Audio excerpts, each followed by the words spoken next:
Hello guys, in this video I'm going to show you how to customize emojis in the Snapchat app. First we have to open up the app. Here it opens up in the camera.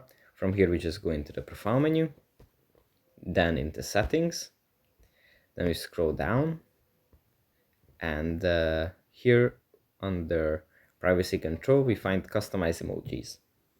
We can tap on this, and here we have all of the emojis that a chat can receive.